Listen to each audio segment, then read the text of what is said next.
पूरी दुनिया में मशहूर, भारत की सबसे बड़ी और पुरानी, राष्ट्रीय और अंतर्राष्ट्रीय पुरस्कारों से सम्मानित नौटंकी लोक संगीत की पहचान गंगा प्रस्तुत करते हैं अपनी नई नौटंकी।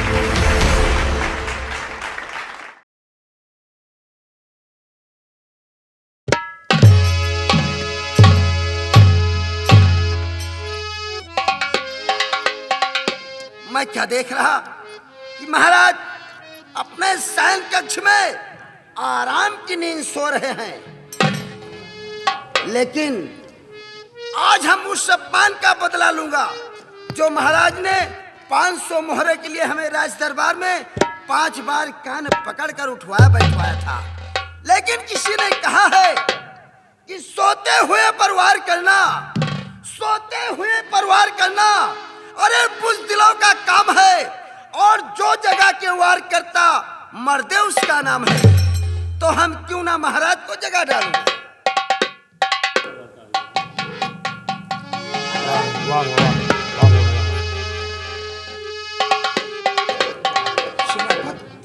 हाँ महाराज, मैं तो प्यारे सेनापति रात में आने का प्यारे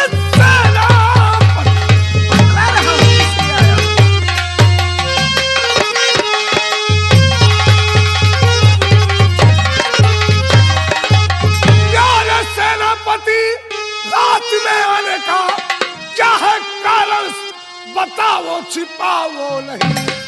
नंगी तलवार ले क्रोध में इस तरह आने का सब कारण बताओ। 500 मोहरे हम जमा करने को 500 मोहरे, उसके बारे में क्या?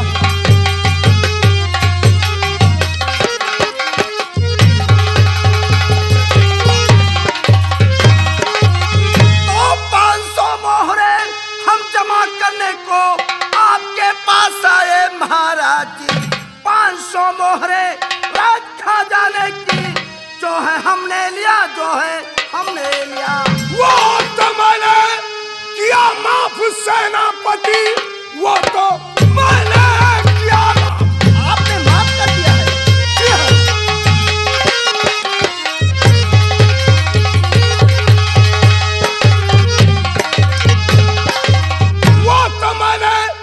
किया माफ सेनापति, फिर उसकी चिंता तुम क्यों कर रहे? अच्छा, जो हुआ सो हुआ, भूल जाओ उसे, नहीं उसका कोई मुझको मलाल है। तो माफ तुमने किया, अरे माफ मैं ना करूं, माफ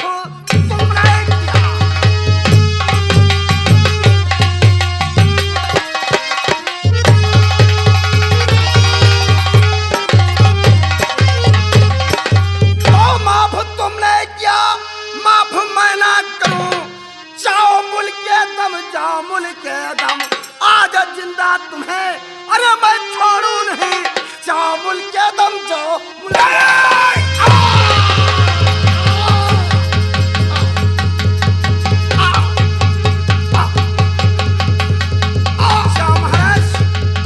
जैसे किया है वैसे भोगोगे।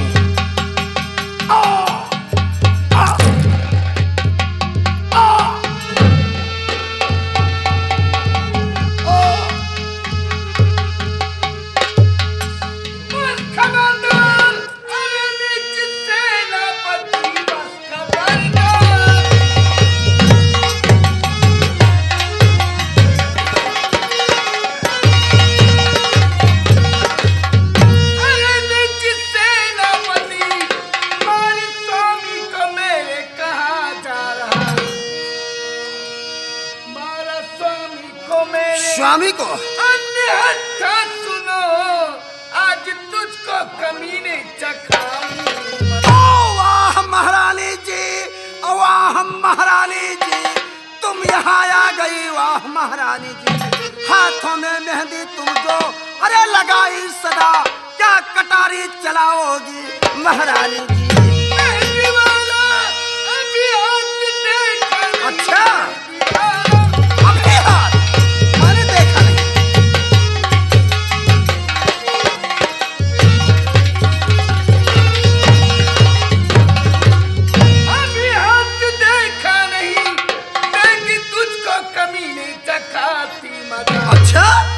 मारा स्वामी को मेरे, और जैसे है तू वैसे ही मार तुझको गिराऊं। ओ ज्यादा बढ़ के तुम बात अरे कीजिए नहीं, ज्यादा बढ़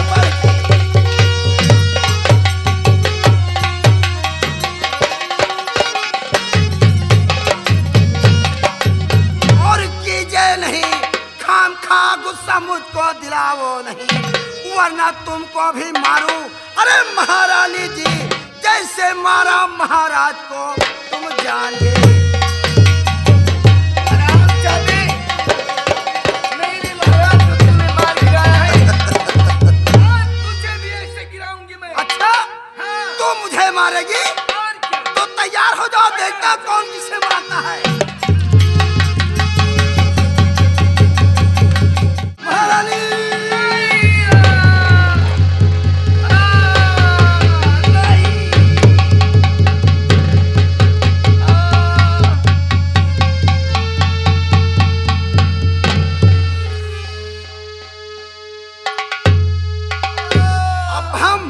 यहाँ से निकल चलते हैं, ताकि नहीं तो हमें कोई देख लेगा।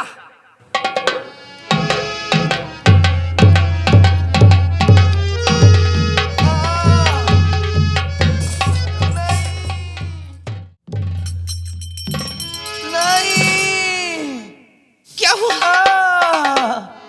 महारानी जी? हाय महारानी जी,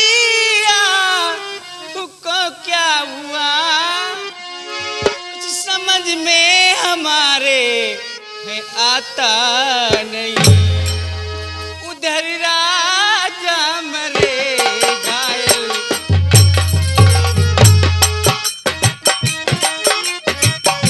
ये मैं क्या देख रही हूँ?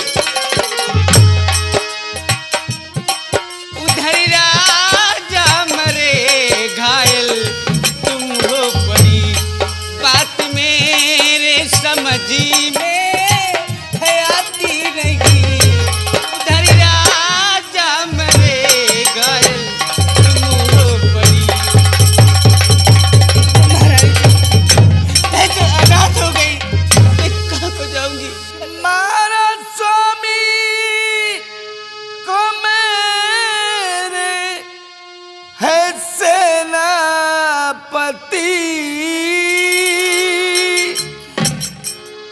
और मुझको है घायल उसी ने किया। दर जमी पर महारा जी देखो पड़े।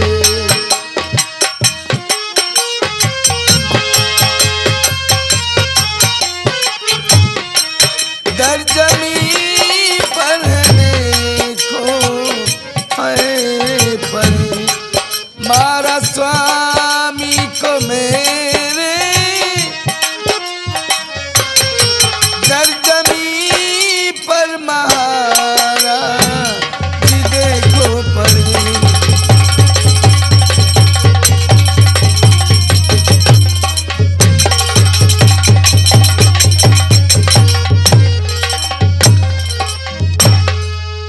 बहन, हाँ महारानी जी, इससे पहले कि सेनापति दृष्ट बुद्धि आ जाए, मेरे बेटे को बचा लीजिए बहन, मेरे बेटे को बचा लीजिए।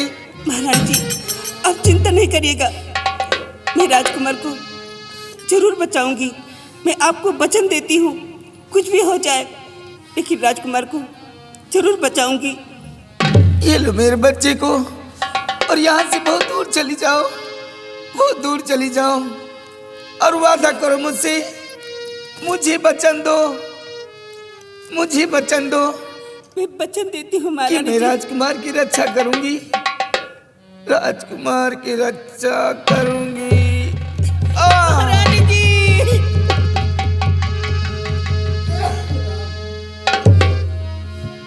महारानी जी, मेरे भगवन किधर का मैं जाऊं? मेरे भगवन किधर को मैं जाऊं, सूझता अब किनारा नहीं है।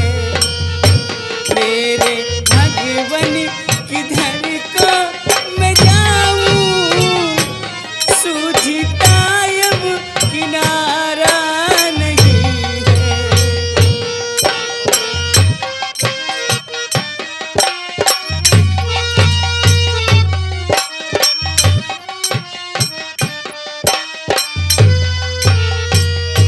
मेरे भगवन किधर को मैं जाऊं, सूझता अब किनारा नहीं है। रानी जी का वचन कैसे पालूं,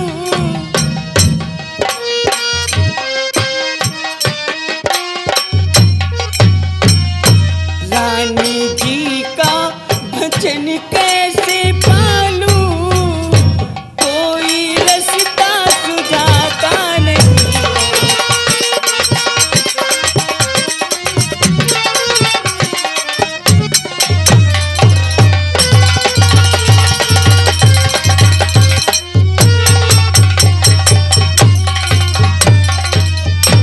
ठीक है, मैं यहाँ से निकल जाऊं, नहीं तो सेनापति आ जाएगा तो बहुत गजब हो जाएगा।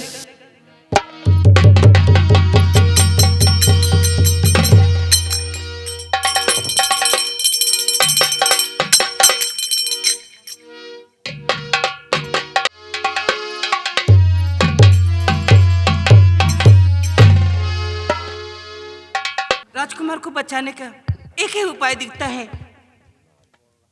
मेरा बेटा, जो कि राजकुमार का कपड़ा उतारकर अपने बेटे को पहना दूं और अपने बेटे का कपड़ा राजकुमार को पहना दूं और अपने बेटे के बिस्तर पर, ठीक है, मैं ऐसा ही करती।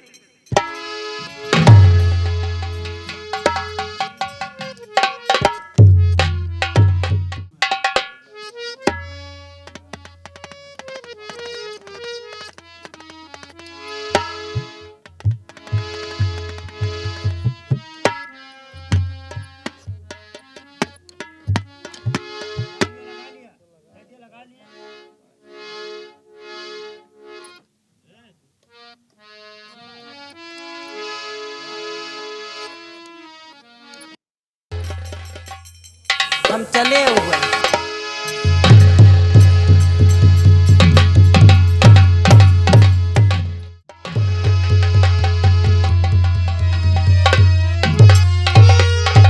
ठीक है, मैंने अपने बेटे का कपड़ा राजकुमार को पहना दिया है और राजकुमार का कपड़ा अपने बेटे को पहना दिया है और राजकुमार को लेकर यहाँ से कहीं दूर भाग जाती हूँ।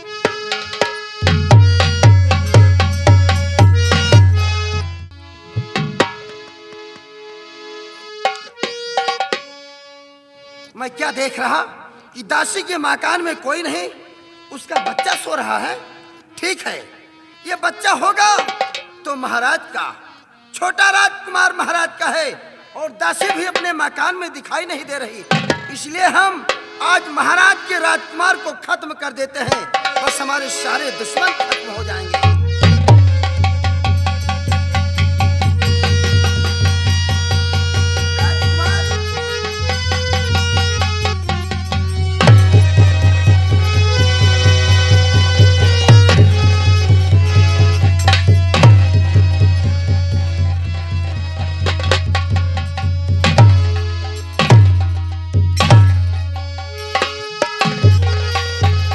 चलता हूँ, दासी के मकान से निकलकर बाहर। दासी आएगी तो खुद देख लेगी मैंने महाराज के राजकुमार को खत्म कर दिया हूँ। बेटा, बेटा,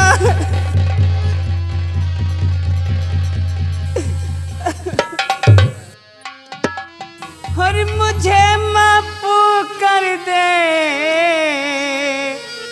मेरे गुल हजारा, मेरे गुल हजारा।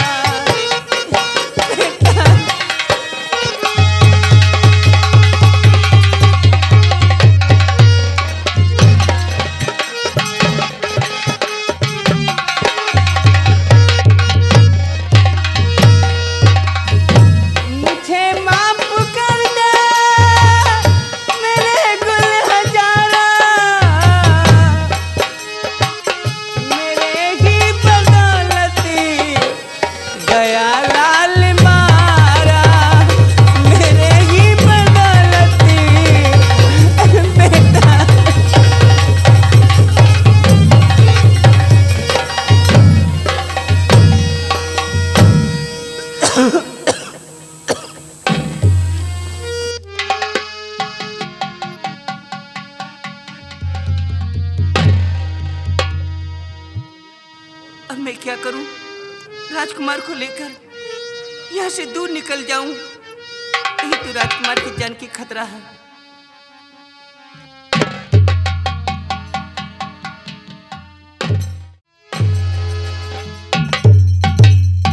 जंगल में चलते चलते मुझे प्यास लगी है और मेरे बच्चे का भी मुंह सूख रहा है और सामने से कुआं दिख रहा है। मैं वहीं पर चलती हूँ, पानी भरती हूँ, मैं भी पीऊंगी और अपने बच्चे का मुंह धोऊंगी।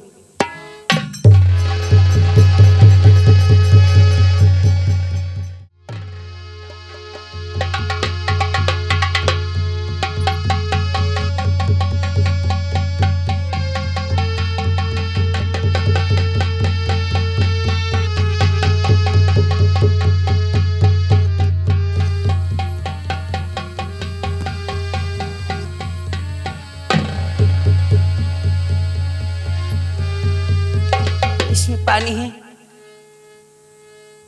मैं कैसे निकालूं? ठीक है, अपने पल्लू के सहारे पानी निकालती हूँ, अपने बच्चे को यहाँ पर लिटा देती हूँ।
अरे चेले लोगों, जी गुरुजी, सभी लोग कहाँ चल रहे हैं? हम लोग चल रहे हैं काशीपुरी। तो कुछ भाव भजन भगवान का करते चले। ठीक है गुरुजी। बिनी पिया आग लगी मोरे तने माँ, डाल गयो कोई तो ना है, डाली करो कोई तो ना है, डाली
चले। कहते हो तुम हो निर्गुण और गुण सुनाई। निर्गुण जानता है? हाँ बाबा। तो फिर सोच क्या रहा है, सुना दे बढ़िया निर्गुण। बाबा के कुटी पे कुटा करे, बाबा के कुटी पे कुटा करे। अब बाबा जब न रहे तो चेला जुटा करे। क्या कह रहा है? बाबा की कुटी पे कुटा करे और बाबा ना रहे तो चेला जुटा करे। गुरुजी, तेरा दिमाग खराब हो गया है। इसमें गुरुजी कहीं चले जाएं, जो चेला लोग कुटिया में रहे तो फूल पाती की देखभाल से बराबर करते रहे। अच्छा अच्छा, चल सुना सुना। शर्मा जटा गले माँ कंठी और ये सब बाबा चूतिया पंथी। चूतिया पंथी? हाँ, भजन का दोहा है बाबा ये दोहा है। चल दोहा सुना, दोहा निर्गुण सुना। निर्गुण में 16 बरस की कन्या थी। अच्छा वाह वाह वाह वाह। 16 बरस की कन्या थी, मद मस्त थी अपने यौवन में। अच्छा गुरु। और टांग उठा के कहती थी कि बरसों घनश्याम इसी वन में। कहाँ बाबा? तेरा भी दिमाग खराब हो गया है। अरे ब्याबा, ब्याबा नहीं बाबा। निर्गुण के रामचरित अचरज कीन्हा और छाती पे दुई पाका दीना। खादी पर ना पर दवाई, अब बाबा हाथ लगाओ तो बाढ़ सवाई। तुझे जितना समझाता हूँ तू उतना ज्यादा उल्टा सीधा बकता रहता है। बाबा के दोनों एक ही समान हो गए। अगर इसी तरह करोगे तो इस कुटिया में या तो तुम ही रहोगे या मैं ही अरे रहूंगा। नहीं बाबा, नहीं साथ जाओ ना, नहीं हमसे भूखन मर जा। नहीं साधु महत्व से ना करो बाबा। तो फिर ठीक ठीक बोला कर। अरे भगवान के दीनी चुनरिया हो गोरिया पहिरू संभाल।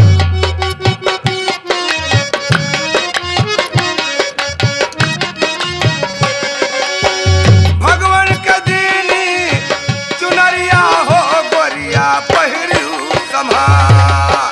भगवान के दीनी चुनरिया हो गोरी पहिरू संभाल।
देखा? देख वो देख, कोई दुधमुहा बच्चा दिखाई पड़ रहा है जंगल में मां। अकेले है जंगल में। देख वो देख, वो देख, वो देख, ये देख ये। अरे बाबा उठा रही, उठा ले, जा उठा ले।